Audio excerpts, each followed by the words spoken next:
देखिए, दो महत्वपूर्ण मुद्दों के ऊपर आज ये प्रेस वार्ता रखी गई थी। भारतीय जनता पार्टी की सरकार गरीबों और किसानों को कुचलना चाहती है। मैं आज सुबह गुड़गांव के कनई गांव में गया था। वहाँ पे कई घरों को गिरा दिया गया है और बार बार गुड़गांव में इस तरह की घटनाएं हो रही हैं। ये लोग कह रहे हैं ये 25 साल से यहाँ बसे हुए हैं, सारे सरकारी कागज़ हैं, सारी सरकारी सुविधाएँ इनको मिलती रही हैं, उसके बावजूद इनके बच्चे यहीं पैदा हुए, यहीं जवान हो गए हैं। आज अचानक से सरकार पीला पंजा भेजती है और इनके घरों को गिरा देती है। वो अफसर कहाँ हैं जिन्होंने, अगर ये अवैध हैं तो इन अवैध घरों को बसने दिया? वो अफसर कहाँ हैं जिन्होंने इनको बिजली, पानी, सारी सुविधाएं दी?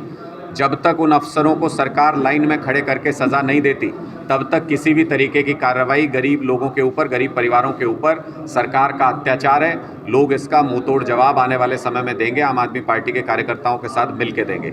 दूसरा महत्वपूर्ण विषय, आज कृषि मंत्री जी गुड़गांव में हैं, कह रहे हैं कष्ट निवारण समिति की बैठक में यहाँ पे आ रहे हैं। मैं कृषि मंत्री जी से निवेदन करता हूँ कि बाकी कष्ट निवारण भी कीजिएगा, लेकिन पहले जो आपकी प्राइमरी ड्यूटी है कृषि मंत्री होने के नाते, किसानों की मदद करना, पहले किसानों को सहूलियत देने का इंतज़ाम कीजिए।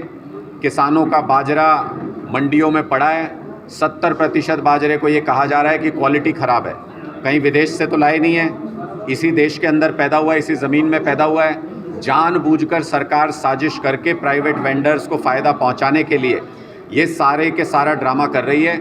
इस अनाज को तब तक नहीं खरीदा जाएगा जब तक किसान प्राइवेट वेंडर को सस्ते में बेचने के लिए मजबूर ना हो जाए। अलग अलग मंडियों में कोई सुविधा किसानों के लिए कृषि मंत्री ने या सरकार कितने उपलब्ध नहीं कराई है। पटौदी मंडी में थक हार के आम आदमी पार्टी के कार्यकर्ताओं को किसानों के बैठने की व्यवस्था के लिए टेंट लगवाना पड़ा और वहाँ पानी का और खाने का इंतज़ाम हम करा रहे हैं किसानों के लिए।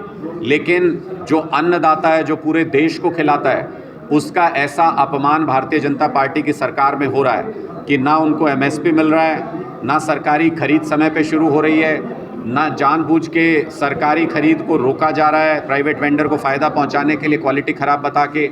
और सबसे बड़ी बात अब ये सुनने में आ रहा है कि जो बाढ़ का मुआवजा है उसको ये धान की फसल की बिक्री के बाद उस मुआवजे को जारी किया जाएगा। ये अत्याचार है किसानों के ऊपर। जब आपको प्रीमियम लेना होता है बीमा का, तब तो आप एक दिन भी डिले नहीं बर्दाश्त करते। जब आपको टैक्स लेना होता है, एक दिन भी डिले बर्दाश्त नहीं करते।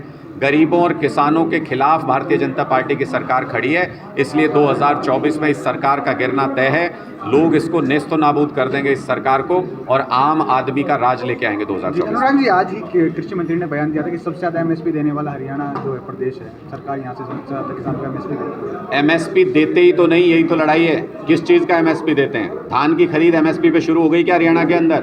बाजरे की खरीद एमएसपी पे हो रही है क्या हरियाणा के अंदर? कृषि मंत्री, मुझे नहीं पता कि हरियाणा के ही कृषि मंत्री हैं या वो बाहर विदेशों में ज़्यादा नज़र रखते हैं, लेकिन जितना मेरी जानकारी में है पूरे हरियाणा का किसान त्रस्त है इस वक्त। और हरियाणा में किसी भी फसल का एमएसपी, पहले तो सरकारी खरीद समय पे शुरू नहीं होती, दूसरा मंडियों में इंतज़ाम नहीं होता, कई दिनों तक अपनी फसल लेकर किसान मंडियों में बैठे रहते हैं, और तीसरा मैं तो बता ही रहा हूँ 70% बाजरा रिजेक्ट किया जा रहा है क्वालिटी इशू बता करके। इसका मतलब एमएसपी किसको दे रहे हो? 30% ही लोग बचे, और उनको भी सरकारी खरीद अभी शुरू नहीं हुई। कई मंडियों में एमएसपी पे खरीदा नहीं जा रहा है बाजरा, तो निश्चित तौर पे सरकारी खरीद जब हो ही नहीं रही है तो एमएसपी का सवाल ही पैदा नहीं होता। इसीलिए किसान नाराज़ हैं पूरे हरियाणा प्रदेश के अंदर। कृषि मंत्री अगर ऐसा कह रहे हैं कि सबसे ज़्यादा एमएसपी पे हरियाणा फसल खरीदता है, तो उनसे बड़ा झूठा भी इस प्रदेश के अंदर कोई नहीं है। सर, नगर निगम इलेक्शन की देरी में क्या कारण मानते हैं?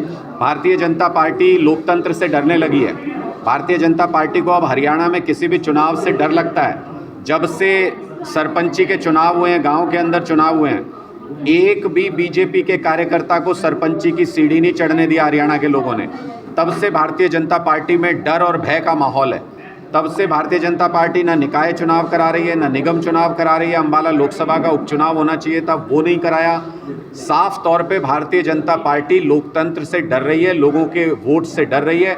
और जब कोई सरकार लोगों के मत से डरने लगे, इसका मतलब उन्होंने 5 साल काम नहीं किया, उनका जाना तय है। जब भी चुनाव कराएंगे इनको हार का सामना करना पड़ेगा। सर, अब ऐसे लोग जिनका घर तोड़े गए हैं या जो किसान जो वहाँ पर पटौदी में बैठे हैं, आपने बताया, आगे के लिए रणनीति क्या होने वाली है आम आदमी पार्टी? देखिए, हमारी स्पष्ट रणनीति, हमने अपने आम आदमी पार्टी ने अपने कार्यकर्ताओं का आह्वान किया है कि जहां भी इन गरीबों के ऊपर सरकार अत्याचार कर रही है, ये अगले 6 महीने की सरकार है।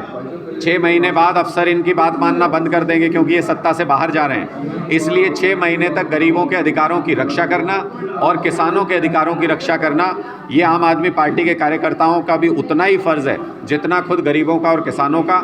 हमने सब कार्यकर्ताओं से कहा है कि वो मिलकर पूरी ताकत से सरकार की इस तानाशाही का सामना करें, गरीबों की और किसानों की मदद करें।